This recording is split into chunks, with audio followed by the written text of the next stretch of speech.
ভারতের আজকাল web desk ভারতের বেসামরিক বিমান চলাচল মন্ত্রণালয় এক প্রেস বিজ্ঞপ্তিতে জানিয়েছে যে উত্তর ও পশ্চিম ভারতের ৩২টি নির্বাচিত বিমানবন্দরের সকল বেসামরিক ফ্লাইট চলাচল সাময়িকভাবে স্থগিত রাখা হয়েছে। এই সিদ্ধান্ত পরিচালনাগত কারণে নেওয়া হয়েছে বলে জানানো হয়েছে। যে বিমানবন্দরগুলি সাময়িকভাবে বন্ধ থাকবে তার মধ্যে রয়েছে অধমপুর, অম্বালা, অমৃতসর, আওয়ান্তিপুর, বাথিন্ডা, ভুজ, বিকানের, চণ্ডীগড়, হালওয়ারা, হিন্ডন, জয়সালমের, জম্মু, জামনগর, যোধপুর, কান্ডলা, কাংড়া, গাগ্গাল, কেশোদ, কিশনগড়, কুল্লু মানালি, ভুন্টার, লেহ, লুধিয়ানা, মুন্দ্রা, নালিয়া, পাঠানকোট, পাতিয়ালা, পোরবন্দর, রাজকোট, হিরাসার, সারসাওয়া, শিমলা, শ্রীনগর, থুইসে ও উত্তরলাই।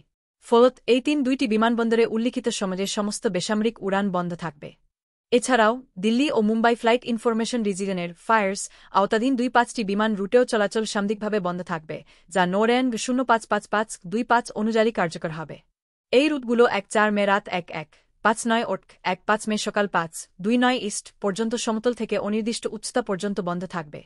বিমান সংস্থাগুলোকে পরামর্শ দেওয়া হয়েছে যেন তারা বিকল্প রুট নির্ধারণ করে, যাতে যাত্রীদের নিরাপত্তা নিশ্চিত করা যায় এবং বিঘ্ন কমানো যায়। পুরো প্রক্রিয়া এয়ার ট্রাফিক কন্ট্রোল ইউনিটগুলোর সঙ্গে সমন্বয় করে পরিচালনা করা হচ্ছে।